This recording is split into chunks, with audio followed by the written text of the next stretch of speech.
A massive global cyber attack disabled at least 2,000 computers in the U.S. and Europe yesterday, and it's actually still spreading. Hackers crippled computers and demanded a $300 ransom to restore access. Now, no one has claimed responsibility as of yet, but Ukraine was hit especially hard. Its power grid, its government offices, banks, and grocery stores all affected. The cyber attack impacted several U.S. companies as well, including the drug maker Merck and food companies Mondelez International and Nabisco, as well as a Pennsylvania healthcare system. Andy Greenberg is a senior writer for Wired magazine. He's been reporting on cyber attacks extensively, and he joins us now. It's good to talk to you, Andy. And I know you just got back from a trip to the Ukraine, which you say is really sort of front and center when it comes to these types of attacks. What did you learn there? Well, I don't think it's a coincidence that this ransomware cyber attack campaign was touched off in Ukraine, because something unprecedented is happening there. A kind of cyber war we've never seen anywhere else in the world.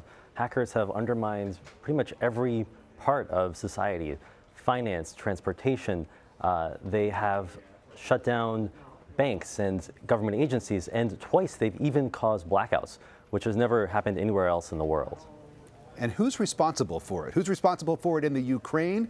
And who do you think might be responsible for what's going on here in the U.S.? Well, the clear usual suspect is Russia. And in fact, Ukraine is at war with Russia. So it would make sense that there would be a cyber war with Russia as well.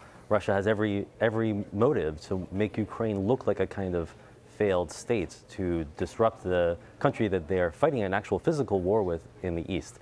And so, of course, the theory for this cyber attack that's been unfolding in the last couple of days, which we call the malware or ransomware Petya, that Russia may be behind this as well. But that's really just one theory that we're working with.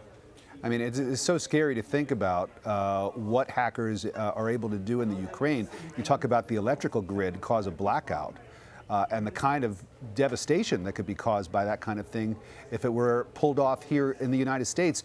Do those capabilities exist right now? The capability absolutely exists. And the scarier thing is that Russia has actually done it. I think probably every powerful country in the world has the hacker abilities and resources to shut down power grids. But that's actually happened now in the Ukraine twice. And not only that, but the attacks are evolving. In 2015, the first time that this happened, the hackers kind of did it manually, which was chilling enough. In 2016, they created a piece of automated malware that can kind of be preset to go off like a logic bomb and take down power grids. And in fact, that attack only took down the Ukrainian grid in the capital of Kiev for 1 hour. So that's actually a hint that they may just be testing this cyber weapon, and they will want to use it again in the future, possibly on Western Europe or the United States. What do you make of the fact, Andy, that some of these attacks utilize technology that was developed by our national security agency, stolen from the NSA, and then used against us and others? Well, there is a lot of speculation about who stole those NSA weapons. It seems very possible that was Russian hackers as well. In fact, that's kind of the working theory, the consensus in the cybersecurity industry.